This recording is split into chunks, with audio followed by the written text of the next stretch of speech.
Today, we are covering the things that I wish I had known before starting my private practice and 4 lessons on how to avoid some of these things or focus on some of these things that mattered more or mattered less than I expected. And if you're new here, my name is Alysha. I'm a psychiatric nurse practitioner and I own my own private practice, and I teach other psych NPs how to find freedom and balance in their lives by starting their own practices as well.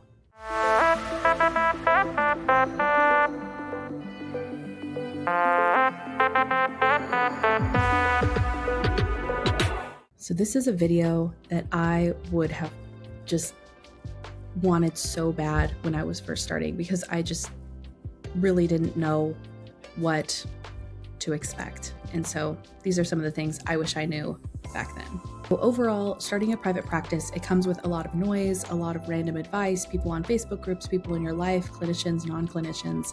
And the things that I worried about were things that didn't matter as much. And then there were some things that I had ignored that mattered more, right? So we're going to go through 4 lessons. Stay till the end, because the last lesson would have saved me so much stress. So let's give a quick context and rewind back to when I first started.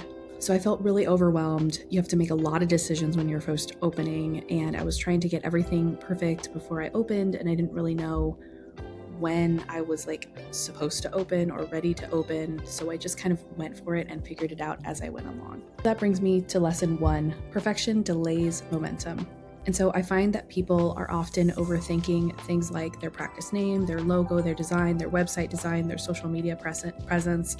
And though these are all helpful and needed, it's okay to start very simple and build it up later. You do not need perfect branding from the beginning. And it's something that I and a lot of my mentees have overthought a lot and spent, I think, too much time on. And again, if you're new here and you're not familiar with my mentorship program, I mentioned my mentees. I have now helped over 200 psych NPs build and launch private practices across the US. And if you are curious about what it's like to work with me, the way to get started is in the description of this video below. And so overall, the summary of lesson 1 is that progress matters more than polish. Lesson 2, confidence comes after action. So when you are first opening a practice, it's very, very common if you're feeling imposter syndrome. I absolutely did.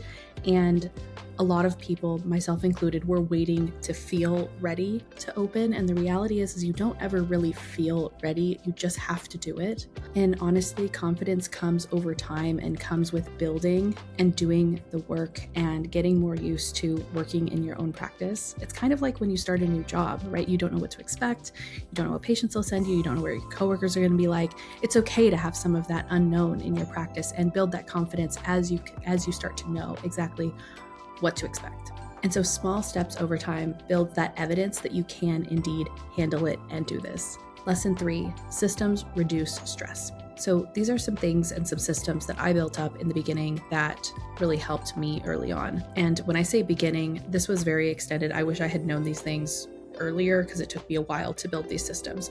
So you're going to want a clear intake process, a clear way that a patient reaches out to you, books with you, does the intake paperwork, shows up to the appointment, like a clear, streamlined approach to that. You're going to want a simple scheduling system. You're going to want your documentation workflow and clear office policies. And so systems matter because it helps with reducing that administrative workload and eventually get things working like clockwork.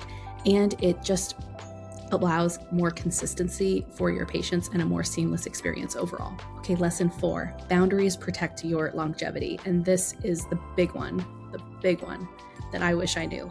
So I definitely went into private practice wanting to be everything to everyone. And a lot of nurse practitioners do this, but it's really important that you define your niche and see people that you feel comfortable seeing and not feel that urgency to get anyone into your practice because you need the clientele or because you think you can handle it or figuring it out. You're already learning a lot in how to be a business owner. So take patients that you feel solid treating in the beginning. You can take more complex patients later on, but it's really, really important that you have clear boundaries in the beginning of who you want to see, how often you're going to answer messages. Don't be answering messages constantly. Don't take on every patient that reaches out. And you really need to, in the beginning, protect your admin time, clearly communicate what your hours are, and have sustainable scheduling. So define when you're going to see patients, and you're going to want to define when you answer messages. So I tell my patients I answer within 1 to 2 business days between the hours of 9 to 5, Monday through Friday. So they know if they message me after hours, I'll get to it likely the next day. If they message me on a weekend, I won't reply until the next business day. When you set those expectations, it saves you and it lets patients know when they can get an answer. The summary of this, and the biggest lesson that I wish I knew before starting my practice, was that your practice doesn't grow because of perfect website or branding.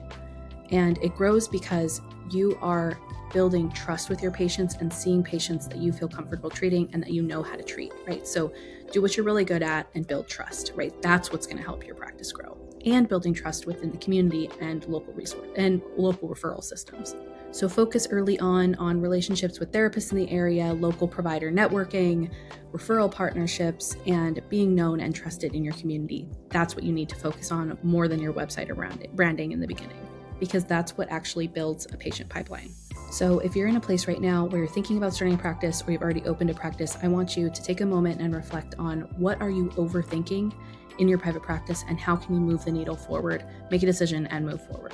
And of course, I always invite comments and conversations below this video, and it always helps if you like and subscribe to my channel so that I can continue to be supported and offer more private practice focused content to you guys.